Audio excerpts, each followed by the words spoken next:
In front of 87 wedding guests, my parents turned to my 4-year-old son and said, "You don't belong here. You're a reminder of her failure." My siblings laughed. My son shrunk back. But my fiancé didn't hesitate. He stood, looked my parents in the eye, and what he said next made the whole room freeze. I knew my parents weren't thrilled about my wedding. They'd always acted like my son Dylan was a scar on my record. Like he represented every wrong decision I'd ever made. I thought they'd bury that attitude for one day. Just one. 87 guests. A perfect October afternoon. My fiancé Noah looked at me like I was the only person in the world. Everything was perfect. White rose petals down the aisle, a soft quartet playing in the background, my dress fitting better than it ever had, and Dylan in his tiny tux that made everyone smile. He was sitting in the front row beside Noah's mother, clutching a ring box like it was treasure. And then my parents arrived. Late. Not a word of apology. They came in like they were stepping into a courtroom. My dad scanned the room like he was already judging the decorations, and my mom acted like she was doing the church a favor just by showing up. Behind them were my siblings, Jake and Amanda, both of whom hadn't congratulated me once since Noah proposed. They took their seats in the second row, not beside Noah's parents, but slightly behind and off to the side like they didn't want to be associated. I saw the looks. I saw the whispers. But I was so stupidly hopeful I told myself they'd behave. Then the music changed. The doors opened. Everyone stood. It was time for me to walk down the aisle. I hadn't even taken 5 steps when I noticed my mom lean over toward Dylan. He said something. I couldn't hear it, but I saw the way Dylan pulled his hands into his lap and stared down like he'd just been scolded. His shoulders sank. Noah noticed it too. We locked eyes for a second. He didn't smile like he had been. Something had shifted. I kept walking, feeling like my legs were suddenly made of stone. When I reached the altar, Dylan was still hunched over, looking down at the floor. Noah's mom was rubbing his back gently, whispering something to him. The vows started, but Noah couldn't focus. I could see it. He kept glancing at Dylan, then back at my parents. And then, right in the middle of the officiant's words, Noah interrupted. "You don't talk to my son like that." The room went completely still. The officiant froze. I heard someone in the back whisper, "What just happened?" And I couldn't move. My dad's voice came next. "He's not your son. He's a reminder of her failure." That's the moment the room changed. My stomach twisted. Jake laughed under his breath like he was watching a roast. Amanda smirked and looked the other way. And Dylan just sat there, eyes wide and still not saying a word. I didn't know what to do. I didn't even know how to breathe. But Noah did. He turned, fully facing my parents. "If he doesn't belong here, then neither do you. Leave." The words didn't echo, but they felt like they did. You could almost feel everyone in the room shift in their chairs. My mother blinked fast. My dad stood up like he was about to say something else, but before he could speak, Noah's parents stood too. Noah's mom walked to Dylan and knelt beside him, whispering something only he could hear. His dad looked at mine and said loud enough for everyone, "He's our grandson. And we're proud of him." And just like that, my parents left. So did Jake. Amanda paused like she wanted to say something nasty but ended up following them out. I hadn't even said my vows yet. I stood there in my wedding dress, veil halfway slipping, and tried not to cry. But Dylan walked up to me, held my hand and looked up at Noah. "I still get to be the ring guy, right?" Noah nodded and smiled. "Always." So we got married. The ceremony finished. People clapped. Some cried. But the real storm was just beginning. After the ceremony, no one mentioned it directly. Not the empty second row where my parents and siblings were supposed to sit. Not the way they'd walked out before the vows even ended. Guests kept drinking champagne and complimenting the flowers. A few tried too hard to fill the silence with cheerful small talk, while others kept glancing at me, then quickly looking away. I guess everyone was trying to decide whether to pretend nothing had happened, or to admit they just witnessed a disaster at the most important moment of my life. I sat at the head table with Noah, Dylan between us. Noah's parents sat nearby, calm and steady, like they'd anchored the entire event just by being there. Dylan had his head resting against Noah's arm, barely eating anything, even though the caterers had brought out special mini plates just for the kids. Noah leaned down and asked if he wanted to dance later. Dylan gave the smallest nod. He was trying to be brave. But I knew what he was really thinking. He'd heard the words. "You're a reminder of her failure." That sentence didn't go over his head. He might be 4, but he's sharp. Always has been. I sat there in a wedding dress I'd dreamed about for months, surrounded by flowers I'd carefully picked, with music I loved playing in the background, and all I could think about was how my own family had looked at my son like he was garbage. Then came the speeches. Noah's dad stood first. I expected something about love or advice on marriage, maybe a funny story. But instead he looked right at me and raised his glass. We don't get to choose everything in life. But sometimes life brings you exactly what you need. Molly, you've brought strength and love into our family. And Dylan, he brought us joy. No one clapped right away. They were too stunned. Then people stood up and raised their glasses with him. Even the DJ paused the music. Dylan lit up for a second like someone had just turned on a light inside him. Noah's mom followed with something even simpler. She said, "Dylan's ours now." That's it. That's the speech. I cried. And I'm not the type to cry in public. But it wasn't sadness. Not exactly. It was the crash after holding everything in for too long. After dinner, after the cake and awkward dances and the bouquet toss, I found a quiet spot by the edge of the tent. I needed to breathe. The air was cold, but it felt better than pretending inside. Noah found me a minute later. He asked me if I wanted to let it go. I asked what he meant. He said, "Your parents. What they said. What they did. Do you want to let it go?" I didn't answer. I didn't know. Part of me just wanted to close the book on them. Another part wanted to scream at them until they understood what they'd done. Then he said it. "If you want to let it go, I'll back you. If you want to confront them, I'm going with you. But they're not going to hurt him again. Or you." I don't know what came over me, but I said, "Let's go." Still in my dress. He was still in his tux. Dylan was asleep at his grandmother's house. Everyone else thought the night was over. But Noah and I got in the car and drove to my parents' house. Just like that. I didn't even take my heels off. We didn't knock softly. Noah didn't smile politely when my mom opened the door.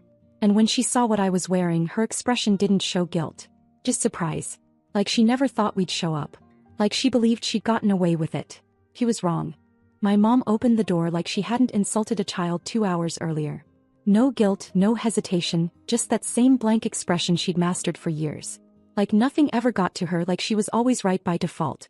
She looked from me to Noah, then back to me again. "It's late." Noah didn't move. "We're not staying long." My dad appeared in the hallway behind her, already frowning like he'd been gearing up for this. He didn't even let us step into the house. Just stood there, arms crossed, daring us to try and get emotional. Noah didn't waste a second. "You humiliated her. You humiliated my son. And you did it in front of 87 people like it was some kind of family joke." My mom scoffed. "We told the truth. If you didn't want honesty, maybe don't play house with someone else's mistake." I didn't speak yet. I couldn't. The room was spinning and I still had my wedding shoes on. The same ones I picked out with Dylan. The same ones he'd said made me look like a queen. Noah looked her dead in the face. "You called him a mistake." I said what everyone's thinking. My dad cut in. "You're just too sensitive to hear it." That's when I snapped out of my silence. "I'm not sensitive.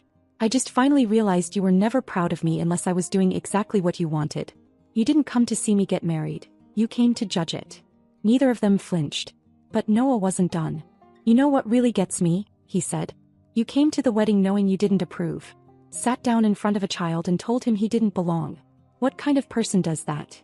"You're not his father," my mom said. "You'll never be." That did it. Noah stepped forward, calmer than I've ever seen anyone be while still looking like they might explode. "You're right.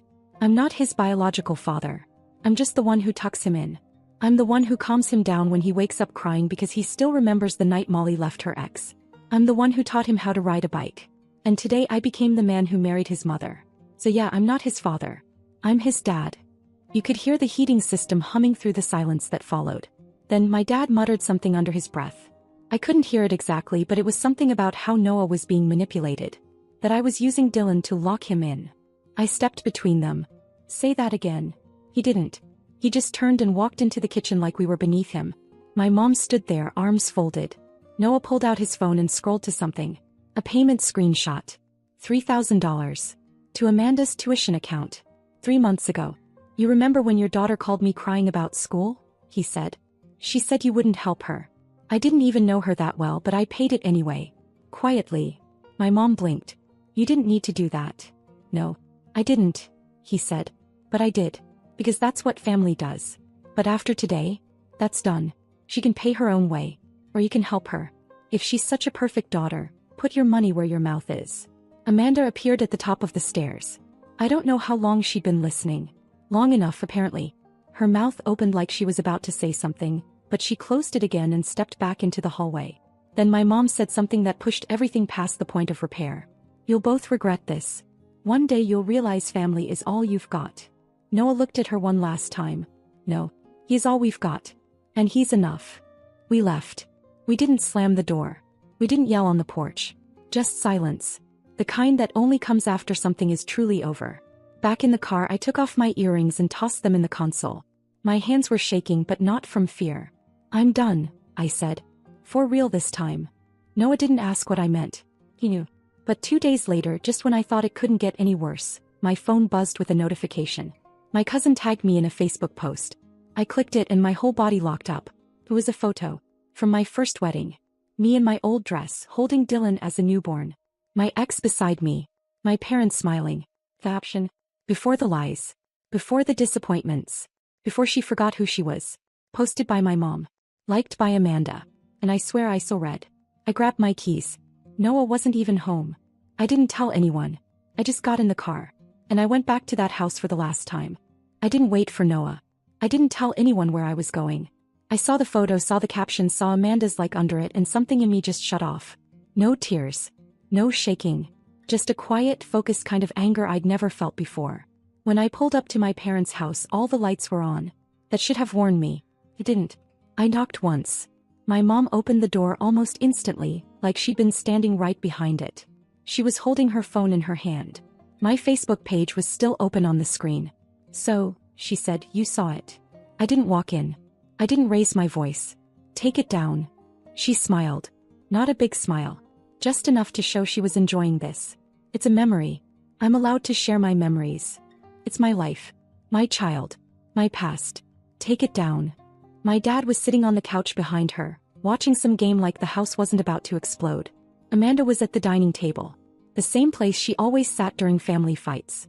Close enough to hear, far enough to pretend she wasn't involved. She's embarrassed, Amanda said. That's all this is. I stepped inside. You wanted to embarrass me. You wanted everyone to see my first marriage. My ex. My son as a baby. You wanted to remind people I failed. My mom didn't deny it. People forget too easily. I was helping them remember. Remember what? I asked. That I left a man who cheated on me? That I raised my son alone for 2 years? That I rebuilt my life from nothing? Which part embarrasses you the most? She didn't answer that. Instead she said, you think your new husband is some hero now. We'll see how long that lasts. Men don't stay when things get complicated. That's when I realized this wasn't about the wedding. It wasn't even about Dylan. This was about control. About her losing it. Down. She tilted her head. Make me. So I stepped forward and took the phone out of her hand. That was the unexpected part. I don't know what she thought I was going to do. Scream. Cry. Beg. Instead I unlocked it. I knew her code. It hadn't changed in years. I found the post myself, and I showed it to my dad. She posted this after insulting my child at my wedding. And you're sitting there watching TV. He glanced at the screen, then back to the TV. It's not that serious. That's when my hand moved. I slapped my mother. It wasn't dramatic. It wasn't loud. It was quick and clean and final. The room went silent in a way that felt unnatural. My mom touched her cheek slowly. You just lost your family. No, I said. I lost the fantasy that I ever had one. Then I deleted the post. Right in front of her. I didn't ask. I didn't hesitate. I pressed delete and locked the phone and set it on the table. Then I walked straight to the hallway cabinet. The one where they kept old keys, random mail, and things they didn't want to throw away. My bank card was still there. The same one they had been using for groceries for years. Even after my dad went back to work. Even after they stopped talking to me unless they wanted something. I slid it out of the envelope and held it up. This ends tonight. Amanda stood up fast. You don't get to punish them like that. I'm not punishing anyone, I said. I'm stopping the punishment. That's when my mom said something I didn't expect at all. You think that man will still want you when you're completely alone. No family. No safety net. I looked at her. I stopped being safe here a long time ago. At the door my dad finally spoke again. You'll calm down and come back. I turned around one last time. You said that when I left my first husband too. Then I left. When I got home Noah was already awake. He'd seen the post before it was deleted. He didn't ask what happened. I told him anyway. About the slap. About the card. About everything. He didn't judge me. Not even a little. He just said, then it's done. Thought he was right. I was wrong. Because the next thing my parents did was quiet at first. Settle. And meant to spread. I honestly thought it was over. That I'd taken their last shot, deleted their venom off the internet and walked away with what was left of my peace. But I underestimated how deeply my mom needed to win, even if it meant burning everything she touched, including her own daughter. 3 days after I walked out of their house, my phone lit up with a message from my cousin Michelle. She didn't usually get involved in family drama, so I almost didn't open it. But the first line stopped me cold. "I thought you should see what your mom sent us." Attached was a screenshot. A message my mother had forwarded to half our extended family. It wasn't just a passive-aggressive dig or a vague jab. It was a full-on smear campaign. She'd shared an old conversation I'd had with Amanda during the worst year of my life. Back when I just left my ex, when Dylan was barely sleeping and I was falling apart. In the message I'd said things I barely remembered writing. That I felt like a failure. That I didn't know how to be a mom. That maybe Dylan would be better off without me. My mother had added a caption. "Some people don't grow. They just hide it better. Keep that in mind next time you praise her fairy tale wedding." It was like she'd been saving it. Waiting for the moment when she could crack open the past and use it like a weapon. She wanted everyone to doubt me. To look at my life now and think it was a lie. And Amanda liked the message. She didn't just stand by. She co-signed it. I sat on the couch holding my phone, reading it again and again until I couldn't feel my hands. Then I stood up, walked into the kitchen where Noah was making tea, and handed it to him without saying a word. He read it once. Twice. Then he turned off the stove. "She's done," he said. "They're all done." I nodded. "We're mailing them the end." We didn't go to their house. We didn't call. We sent them exactly what they deserved. Silence wrapped in closure. We put 2 things in an envelope. One was a printout of my mom's message to the family, with the names of everyone she sent it to. The other was a single piece of paper with my handwriting. "This is the last time you will ever hurt me. You are no longer my family. This is final." Noah added one last thing. A copy of the tuition payment he'd made to Amanda. He highlighted the amount and added one line beneath it. "No more help. No more calls. No more second chances." We mailed it and never looked back. Until Amanda showed up. Not at our house, at Noah's parents' home. She knocked on their door alone, holding some folder like she thought a stack of apology letters could fix the damage. She said my mom had gone off the rails. That she'd smashed a plate after reading our letter, thrown a chair at the wall, threatened to cut Amanda off for not fighting back harder. She said she was scared. That our mother had started talking about showing up at Dylan's school to remind him where he came from. Noah's father listened. Calm, quiet. Then told her the truth. "We're not part of that story anymore," he said. "Molly doesn't need to hear anything else." They closed the door. And they told me everything that night. That's when I made a choice I should have made years ago. Thanksgiving was a week away. Every year I'd show up at my parents' house with a dish I spent too much time on, pretending we were still a family. Even last year, after months of cold silence, I'd brought Dylan and watched him eat dinner across from people who barely acknowledged him. Not this year. This year I stayed home. Just me, Noah, Dylan, and Noah's parents. No drama. No tension. No passive-aggressive comments about calories or parenting or my life choices. Just warmth and food and Dylan giggling so hard he nearly spilled gravy on himself. Noah carved the turkey. Dylan tried everything once, hated most of it, and ended up eating 3 dinner rolls and a mountain of whipped cream. Noah's mom made the same sweet potato casserole she's made since he was a kid, and his dad started a fire even though it wasn't cold, just because he knew I liked the crackle. That night, after we put Dylan to bed, I sat on the couch with a cup of cocoa and scrolled through my messages. I had 6 from Amanda. 2 from my mom. 1 from a cousin saying I was overreacting. I deleted them all. And then something unexpected happened. I didn't feel sad. I didn't feel like I'd lost anything. I just felt free. Like this weight I'd carried for years had finally been set down. Like I didn't have to prove anything to anyone anymore. And when Dylan called out from his room and I went to tuck him back in, he looked up at me and said, "I like this family better." So did I. That first Thanksgiving without them felt like stepping into sunlight after years underground. There was no drama, no eggshells, no tight smiles across a table filled with tension.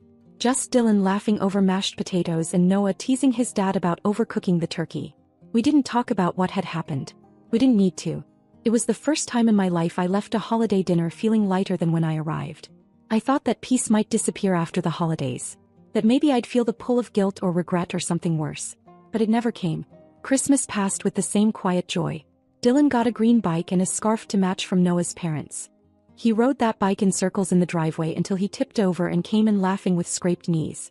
Noah's dad showed him how to patch the scuff. His mom made cocoa. No one raised their voice. No one froze the room with a look. New Year's Eve was just the 3 of us on the couch, watching a countdown Dylan didn't understand, wrapped in blankets eating popcorn. At midnight Noah kissed me and whispered, "This year no damage." And so far he's kept that promise. I didn't hear from my parents for weeks. Then came a random message from an unknown number. One line, "You went too far." No signature. Just that. I blocked it without hesitation. A week later another message came, this time from a cousin. Apparently my mom had started spinning a new version of the story. One where I was the ungrateful daughter who married a controlling man and cut off her loving family. She told people I was unstable. That I slapped her for no reason. That Noah isolated me. That used to break me. Hearing the stories. Feeling the need to defend myself. But now. I didn't care. I wasn't going to waste another second trying to convince anyone of anything. The silence between us stayed. No birthday messages. No apology. No sign they missed me. And honestly I didn't miss them either. I was busy living. Noah and I started talking about buying a house. Somewhere with a big yard and a real fence where Dylan could run wild. Noah's parents offered to help with the down payment. Not because they had to. Just because they wanted to. Because they believed in us. One afternoon, Dylan came running in from the backyard holding a dandelion. He held it out to me and said, "Make a wish." I smiled, leaned down and whispered something into the fluff before blowing it away. He asked what I wished for. I said, "I already got it." Bez I had. I had a son who laughed in his sleep and believed wishes worked. I had a husband who never once flinched when things got ugly, who chose us over and over again. I had in-laws who loved me like I was theirs. And for the first time in my life I wasn't begging anyone to love me. I hadn't heard from Amanda again. Not after the message storm she sent months ago. I didn't block her but I didn't answer. It was like watching a show you used to follow, then realizing you no longer cared how it ended. The final confirmation came in the spring. I was scrolling through photos from a friend's wedding. She'd posted a group shot, wide enough to catch the guests mingling in the background. On one side, me holding Dylan's hand talking to Noah and his mom. On the other, my parents sitting stiff in their chairs alone, no one around them, looking like statues no one visited anymore. It didn't sting. It didn't feel like a loss. It just confirmed what I already knew. Family isn't who raised you. It's who lifts you. It's who stays when it matters. It's who never makes your child feel small. And for the first time in my entire life, I wasn't trying to earn anyone's love. Because I had enough of it already. More than enough.